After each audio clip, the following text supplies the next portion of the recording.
Ησυχία στο ακροατήριο. Σούζη Παπαρίδη, έχετε βρεθεί ένοχοι με την κατηγορία του φόνου εκ προμελέτης. Έχετε να πείτε κάτι σε αυτό το δικαστήριο πριν ανακοινώσω την ποινή σας? Κύριε Πρόεδρε, εγώ αγαπούσα τον άντρα μου.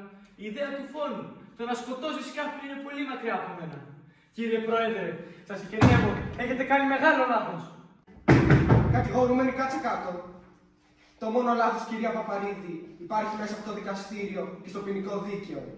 Από την πρώτη στιγμή θεωρούσα ότι όλο αυτό το έργο ήταν δουλειά επαγγελματία. Το θετικό έως τώρα είναι ότι έχετε καταδικαστεί για φόνο. Από εδώ και στο εξής, σας καταδικάζω σε ισόβια κάθριξη στις φυλακές Αμφίσης. Ίσως η συνύπαρξη με άλλους από το είδος σας μάθει τι πάει να πει δικαιοσύνη. Θα μου κλάσεις! Κάνε ένσταση! Δεν υπάρχει κάτι να Πρέπει με δικαιολογία για να κάνεις ένσταση. Σούζη, συγγνώμη. Θα σου δώσω κι άλλα λεφτά. Δεν είναι το θέμα τα λεφτά. Φεύγουμε! Προσπάθησα να σε προετοιμάσω. Όλο αυτό τον καιρό σκάβεις το δικό σου το λάκκο. Το ακούς, δεν χρειάζομαι εγώ εσένα. Μπορώ να προπατήσω και μόνη μου. Θα γλιτώσω. Θα ζω σαν εσένα, μπορώ να βρω πολλούς. Σε 6 εβδομάδες θα είμαι έξω.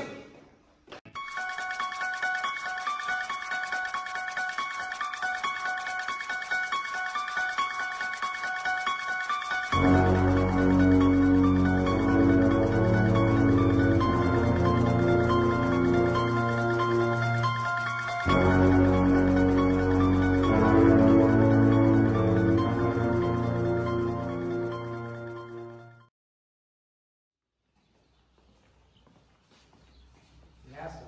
Κύριε Παπαρίδη, την τσάντα σας παρακαλώ.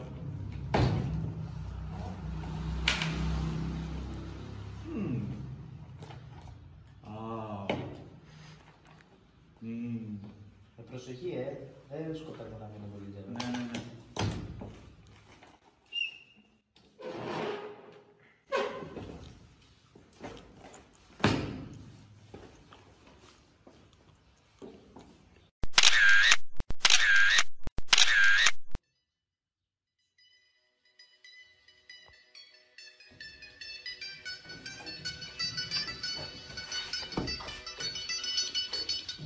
Γεια σου.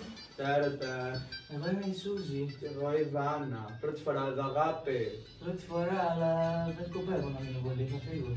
Ανυπομονώ να γνωρίσεις τη Σβετλάνα. Ποια είναι αυτή? Αυτή που κάνει κουμάντα εδώ μέσα.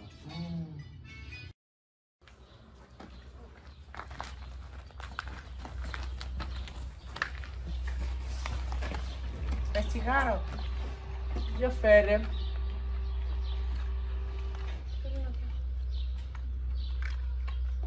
Ωραίος αναπτήρας. Εντάξει, δεν είναι και κάτι το σπουδαίο. Πρέπει να έχεις πολλά κονέα για να τον πάρεις αυτό. Τι είπες μωρέ βρωμοθήλικο? Τι λέω μωρέ, άι μωρέ κουλίτσολι. Άντε μωρέ κουλί. 4 ώρες είσαι εδώ μέσα και ήδη έχεις μπλέξει. Τι να κάνω, αυτός ο τόπος δεν είναι για μένα, βγάλτε με από εδώ. Κάτσε να δούμε. Καταδικασμένη για δολοφονία εκ προμελέτης. Σας παρακαλώ, κάντε κάτι. Δυστυχώς δεν μπορώ να κάνω κάτι για την περίπτωση Αχ, σου. αυτός είναι γιος σας. Αυτός είναι, ναι. Αχ, κάνετε πολλά για την οικογένειά σας φαίνεται. Δεν μπορείτε να κάνετε κάτι, σας παρακαλώ. Μπορώ να σε στείλω για κοινοφελή εργασία, αλλά και εκεί μπαίνεις μόνο με απόφαση του διοικητή. Θα σε ευχαριστώ πάρα πολύ. Ο διοικητής μου θα το επιτρέψει, έτσι. Φυσικά. Στο στεγείο. Σας ευχαριστώ πάρα πολύ.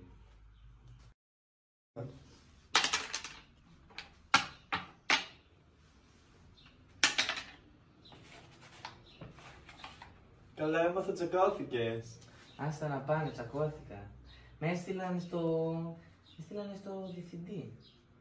Αυτός με έστειλε για κοινοφελή εργασία. Δεν αντέχω άλλο εδώ μέσα, πρέπει να φύγω.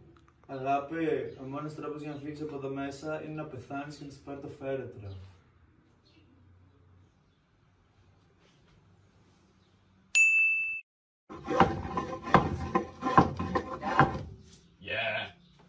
Τι θες εσύ εδώ? Με έχει στείλει ο διευθυντής για να καθαρίσω. Α, μάλιστα. Εσείς τι κάνετε εδώ?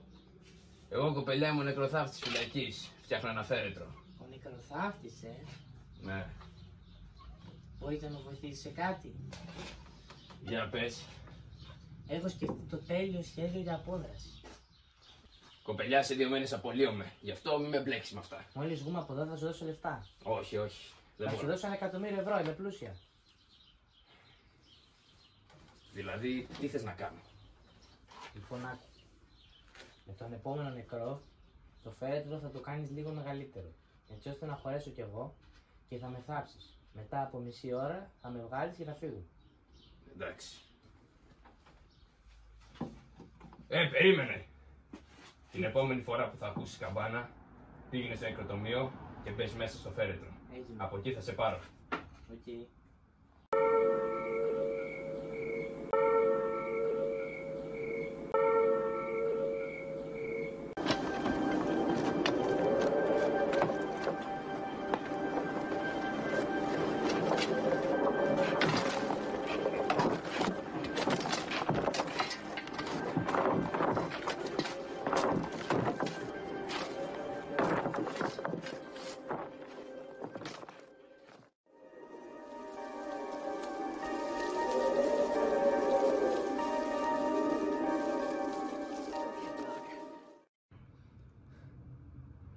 Δεν μπορώ άλλο, θα σκάσω. Καλά, πού είναι αυτός, έχει περάσει 1 ώρα. Κάτσε, πρέπει να έχω ένα αναπτήρα κάπου.